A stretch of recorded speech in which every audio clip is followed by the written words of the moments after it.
여러분, 우리가 읽었던 본문 같은 상황을 하나님께서도 우리 인생에 경험하게 하신다는 걸 아셔야 합니다.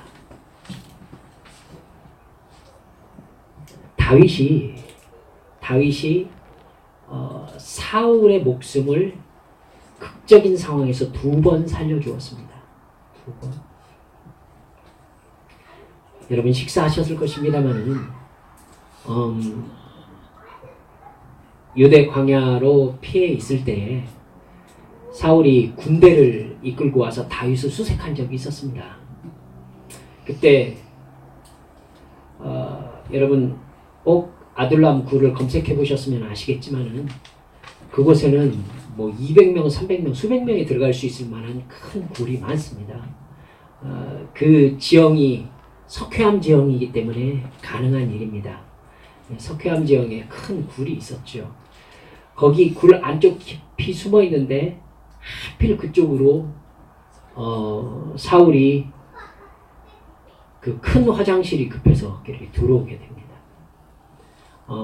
예전 성경으로는 발을 가리웠다라고 되어 있지만은 그건 대변을 봤다라는 이야기입니다. 사사기에서도 이렇게 발을 가리우신다라고 얘기한 부분이 똥 싼다라는 뜻입니다. 이렇게 사울이 그쪽으로 돌아서 아마도 사람이 본능적으로 제가 알기로는 굴 안쪽을 바라보면서 쭈그려 앉지는 않았을 것입니다. 굴 입구를 바라보면서 굴 안쪽을 등으로 대고 앉아가지고 큰일을 보고 있었을 것이라고 생각합니다. 그때 그 안쪽에 다윗과 그의 군대들이 있었잖아요. 그때도 얘기했었습니다. 그때도 얘기했었어요. 말씀하십시오. 제가 단번에 저자를 없앨 것입니다. 그때 다윗이 말렸습니다. 안 된다. 주님의 기름 부음 받은 자를 해할 수 없다. 하나님께서 기름 부으셨으니 하나님이 처리하실 것이다. 하고 옷자락만 이렇게 베었던 적이 있었어요. 그때 그 옷자락을 들고 이제 사울이 멀리 떨어졌을 때 옷자락을 들고 사울 왕이여 어찌하여 나를 찾으십니까? 이스라엘의 벼룩 같은 자를 왜 찾으러 나오셨습니까? 난 당신을 오늘 죽일 수 있었습니다. 하지만 내가 당신의 옷자락만 잘랐습니다. 이는 하나님께서 기름 부음 받은 자를 내 손으로 칠 수 없다라는 것 때문이었습니다. 그때 사울이 웁니다. 네가 어찌하여 나의 목숨을 취하지 아니하였느냐?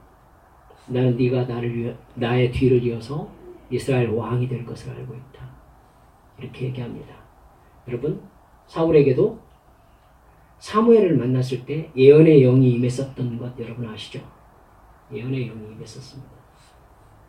그러니까 사울이 지금 다윗을 바라보면서 이 다윗이 누구고 하나님께서 어떤 마음을 품고 있는지를 사울은 알고 있는 거예요, 지금.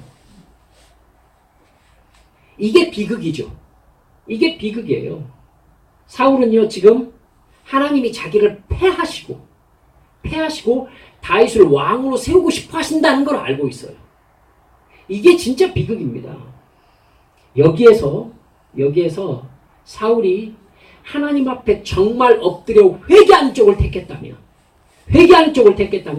저는 하나님의 결정이 바뀔 수 있었을 것이라고 저는 실제로 생각합니다. 하나님께서 이스라엘에서 가장 악한 왕 므낫세가 회개했을 때에도 그의 살아생전에 이스라엘의 멸망을 내가 보지 못하게 하리라고 말할 정도로 은혜 베풀기를 기뻐하시는 하나님이세요. 아마 사울이 진심으로 엎드려 기도하면서 자기 죄를 회개했었더라면 아마 하나님의 계획은 바뀌었을 것임에 틀림없어 보입니다. 하지만 그런 하나님의 계획과 처분을 다 알고 나서도 사울은 다윗을 죽이기에 혈안이 되어 있었습니다. 그렇게 다윗을 쫓아다니다가 지금 이 2번째 상황을 맞이하는 거예요.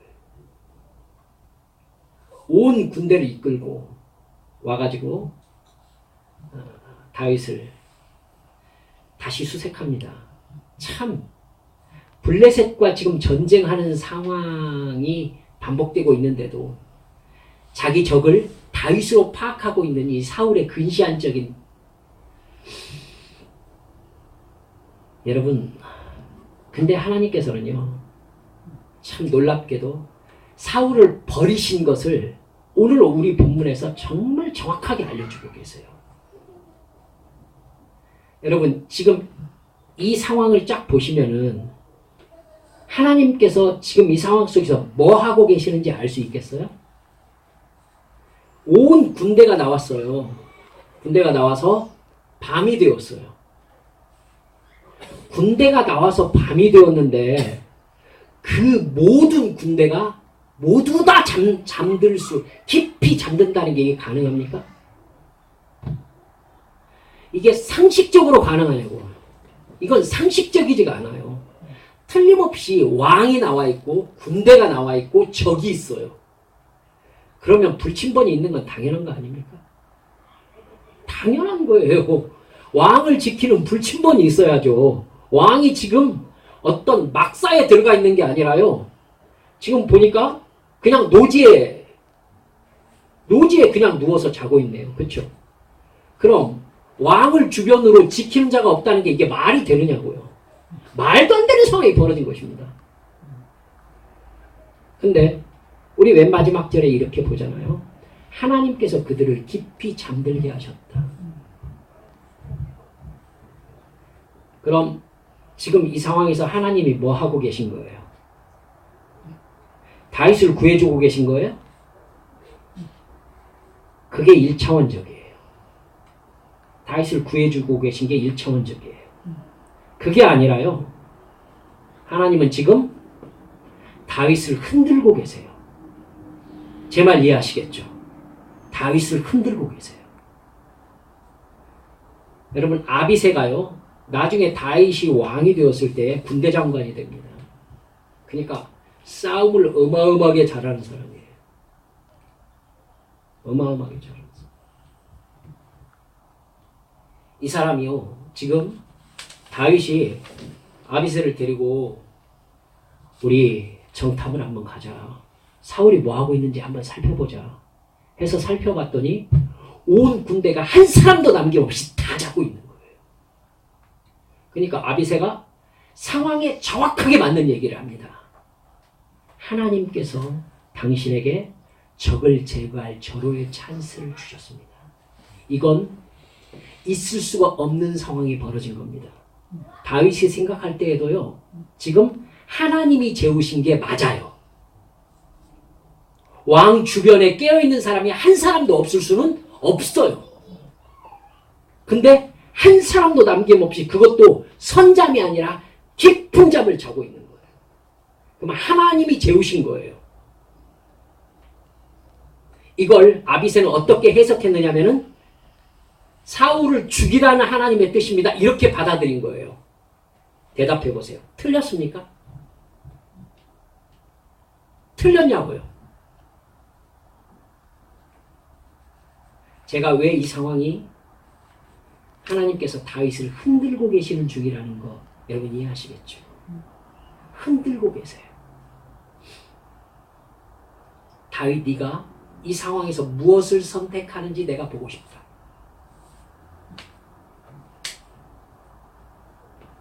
여러분, 다윗이 그때, 여러분 혹시 반지의 제왕 보셨습니까?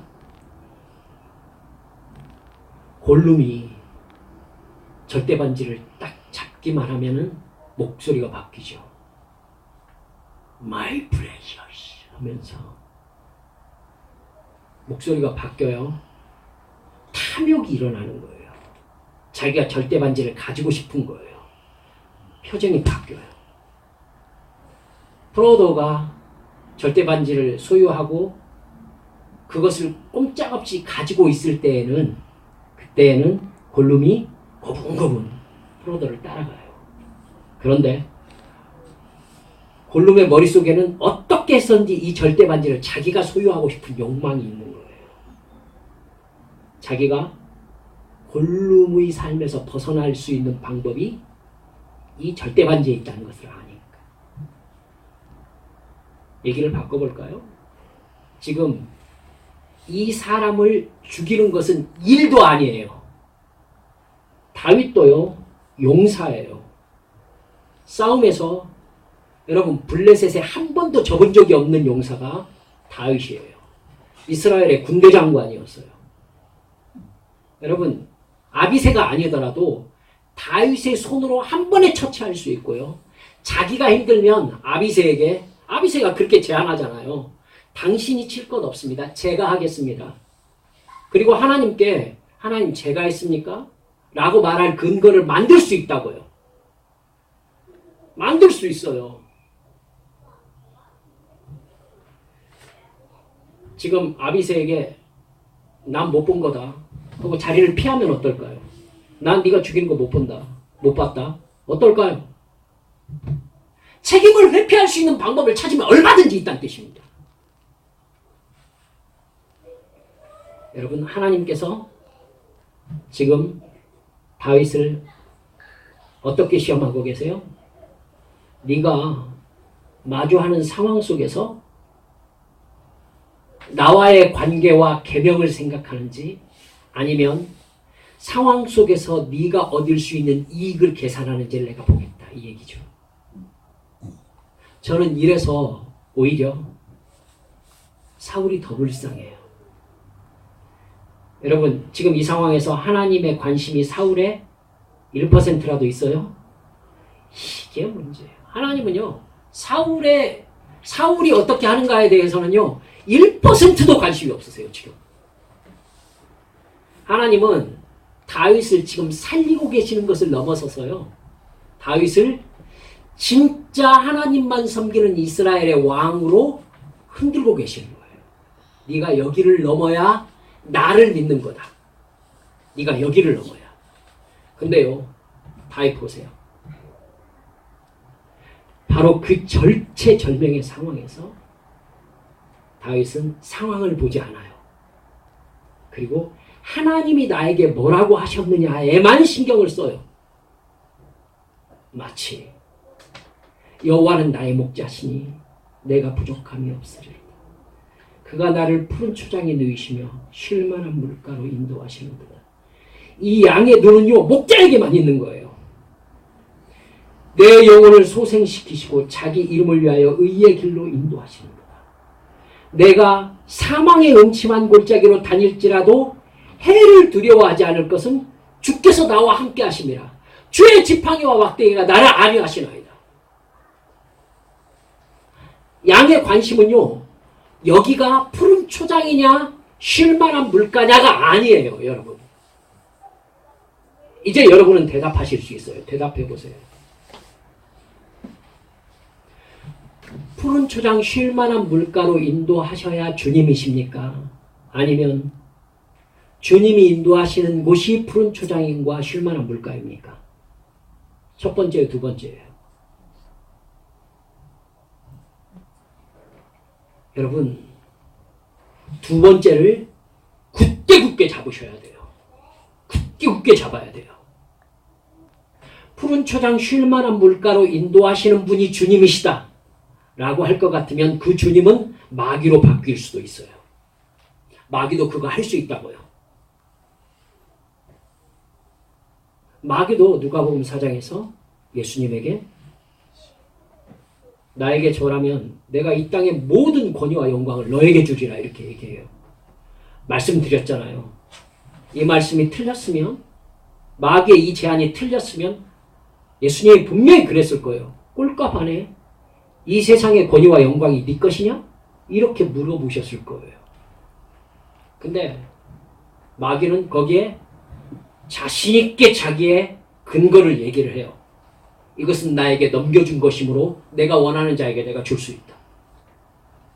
돈과 명예와 권세와 영광과 권위 이것을 예수님께서는 총체적으로 이 세상 임금이라고 얘기하셨고요. 누가복음에서 3번이나 말씀하셨어요. 바울사도는 바울서신에서 하늘의 공중권세 잡은 자, 정사와 권세, 이 세상의 주관자들 여러 이름으로 사탄을 묘사했어요.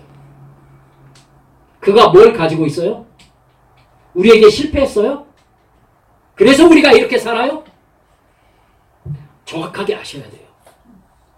사탄은 강한 권세를 지니고 있어요.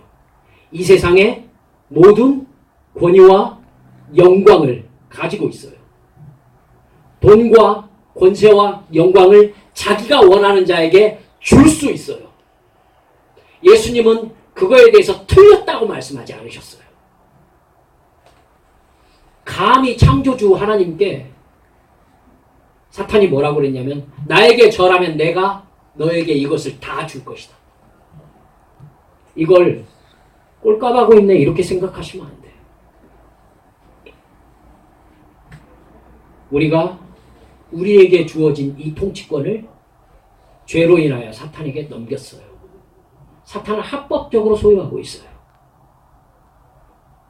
사랑하는 여러분들이요. 푸른 초장 쉴만한 물가로 인도하시는 존재가 하나님이시다 라고 생각하신다면 사탄은 얼마든지 우리 눈앞에다 푸른 초장 쉴만한 물가를 펼쳐놓을 수 있습니다. 그럴 수 있어요. 이거에 대해서 하나님께 사탄은 욥기에서 정확하게 자기 권세를 주장을 해요. 하나님, 욥에게서 쉴만한 물가와 푸른 초장을 제거해 보십시오. 틀림없이 하나님을 욕하고 돌아설 것입니다. 그렇죠? 돌아설 것입니다. 시험한다니까요. 푸른 초장과 쉴만한 물가로 인도하시는 분이 주님이십니까? 아니면 주님이 인도하시는 곳이 푸른 초장과 쉴만한 물가입니까? 이걸 욥도 시험받았어요. 모세도 시험받았고요. 아브라함도 시험받았어요. 여러분 아시죠? 하나님 말씀 따라서 가나안에 도착했더니 가나안이 푸른 초장 쉴만한 물가였어요? 기근이 들었어요. 그래서 아브라함 어디까지 가야 했어요? 이집트로 내려가야 했었어요. 이집트로 내려갔더니 파라오가 사라를 뺏어갔어요. 아마 믿음 없는 사람이었으면 하나님 바라면서 이게 뭐냐고요. 당신이 가라는 곳에 갔더니 흉년. 그래서 어쩔 수 없이 몸을 피했더니 아내를 뺏어가요? 이 지금 말이 됩니까? 이랬을 거예요. 이렇다니까요, 여러분. 다윗이 바라봐요. 이 상황이 정말 하나님께서 나를 왕으로 세우시기 위해서 사울을 죽이라는 것이냐. 하나님이 재우셨다니까요. 이게 지금 하나님의 어떤 메시지로 해석되어야 되느냐는 거죠. 여러분은 절대반지 뺏으려고 했던 골룸 같은 욕심 안 생기던가요? 그런 상황 딱 놓이면 이건 내 것이다. 이 상황은 내 뜻대로 풀리는 거다. 하면서 사울을 향해서 창을 꽂아버리고 싶은 생각이 안 들었을까요? 여러분과 말씀을 나누려고 제가 이 상황으로 들어가 보려고 정말 애를 썼는데요. 저는 창 들어서 찌를 수 있을 사람인 것 같아요. 사울을 딱 제거하고요.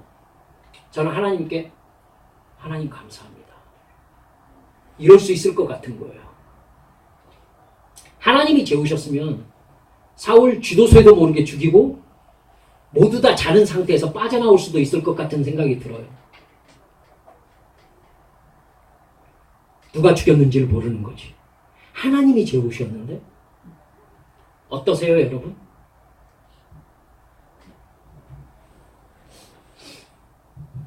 우리의 관심이 어디 있느냐는 거예요. 현재 상황이에요? 아니면 주께서 걸으라는 그 걸음이에요? 따라서 합시다. 마지막 거절. 다시요. 마지막 거절. 주님이 거기를 보십니다. 마지막 거절. 여러분, 다윗은요, 지금 마지막 거절을 해낸 거예요.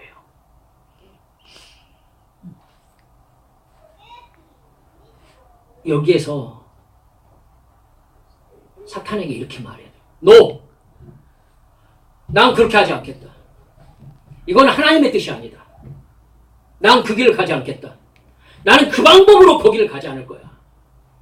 하나님께서는 나를 그곳으로 인도하시면은 하나님은 방법도 오르시다. 그렇게 안 갈 거다 나는. 그래서 마지막 거절을 하는 거예요. 마지막 거절.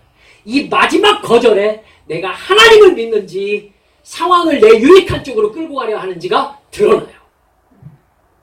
웬만하면 할 수 있어요. 웬만하면. 하지만 마지막 거절을 못 해내요. 마지막 거절을. 주님이 보시는 순간이 어디입니까? 우리가 쉽게 해낼 수 있는 순종이 아니에요. 누구나 해낼 수 있는 순종이 아니라고요. 사탄이 저보고 한별의 형제를 때려? 이렇게 얘기한다고 합시다. 저 거절할 수 있어요. 뭐를 때려? 이럴 수 있어요. 이럴 수 있어요. 그런데 이해관계가 아주 치열하게 얽혀있는 사람에게 그 사람의 약점을 살짝 저에게 보여주면서 야, 이거 한 방이면 그 사람 너에게 두 번 다시 말 못하거든?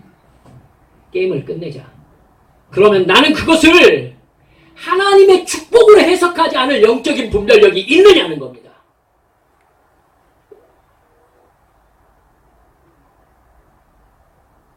그게 마지막 거절이에요. 마지막 거절. 그 유혹 앞에서 그 마지막 거절을 해낼 수 있을 때에 나는 하나님의 뜻을 따르는 사람이 되는 겁니다.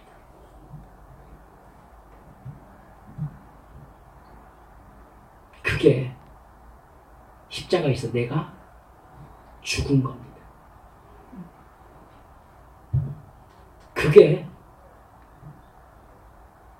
예수님의 부활과 함께 나도 새 생명으로 부활한 삶입니다. 이 마지막 거절. 마지막으로 노할 수 있는 것. 사랑하는 여러분들, 여러분들과 함께 말씀을 나누었습니다. 하나님의 말씀은 나에게 내가 부족한 필요한 걸 채워주는 것이 아니라 어떤 상황에서도 지키는 것이 당연한 계명과 법이라고요. 주님의 말씀은 나에게 유익을 주는 것이 아니라 지키지 않으면 하나님의 백성이 아닌 법이에요.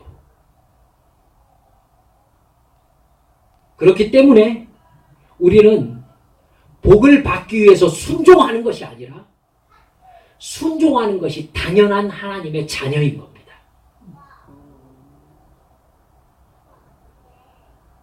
그러니까 오늘 우리가 읽은 성경 말씀에서 다윗은 최종적으로 어느 갈림길에서 무엇을 선택한 것입니까? 아시겠죠? 내가 사탄의 뜻을 따를 것이냐? 하나님의 뜻을 따를 것이냐? 설교 처음에 여러분께 말씀드렸습니다. 하나님은 우리 삶에서도 다윗의 갈림길에 세워놓고 네가 무엇을 선택하는지 보겠다라고 하십니다. 고난을 통해서도 그렇게 하시죠. 이렇게만 하면 절호의 찬스가 될 그 어느 순간에도 하나님께서 그렇게 선택을 요구하십니다. 그때 우리는 무엇을 선택할까요? 기도합시다.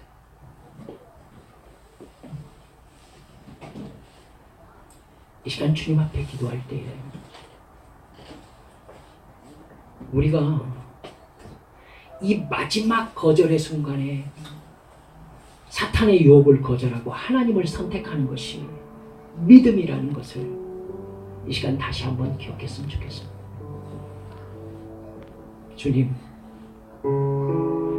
내가 더 많은 이익을 얻으려고 지금껏 살아왔던 그 마음이라면 틀림없이 사울을 찔러 죽일 그 상황에서 하나님 감사합니다 하면서 사울의 가슴에 창을 찔렀을 것입니다. 하지만 다윗은 거기에서 노라고 합니다. 여러분, 이 마지막 거절을 우리 해냅시다. 주여, 내게 믿음 주시옵소서. 마지막 거절을 해내게 하여 주옵소서. 내가 상황의 이익을 보는 게 아니라 어떻게 하는 것이 하나님의 뜻인지를 올바로 분별할 수 있는 성령의 충만함을 내게 부어주시라고 이 시간 소리내어 통성으로 기도하시겠습니다. 함께 기도합니다.